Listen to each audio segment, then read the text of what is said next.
माझ्या बंधू आणि भगिनींनो नमस्कार।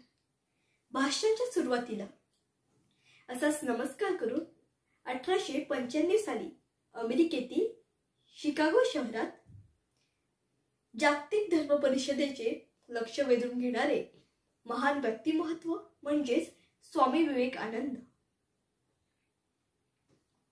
हजारो पानांचे पुस्तक अवघ्या काही तासातच वाचून काढण्यासाठी समता त्यांची ठाई होती। वेदांत दर्शन, बुद्धांचा अष्टांग मार्ग, गीतेतील धर्मवादांचा पगडा त्यांच्या विचारांवर होता।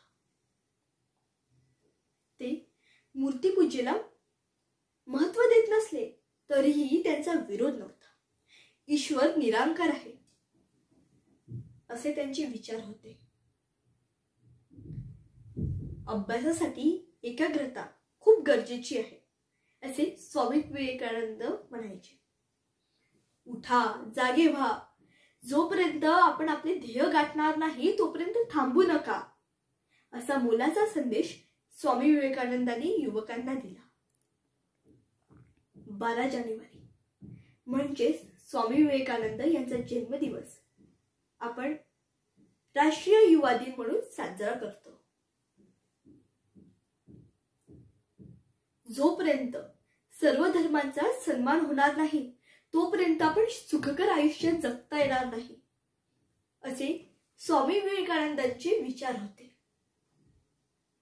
जिथे कुठे जात कोणत्या धर्माचा छळ होत असेल तिथे भारताने शरण दिले, याचा मला अभिमान आहे असं स्वामी विवेकानंदांनी अमेरिकेतील शिकागो शहरात जागतिक धर्म परिषदेत भारताचे महत्त्व विशद केले। अध्यात्म गुरु महान संत रामकृष्ण परमहंस हे स्वामी विवेकानंदांचे गुरु होते। स्वामी विवेकानंदांचे नाव नरेंद्रही होते। स्वामी विवेकानंदांना 39 वर्षाचे आयुष्य लाभले।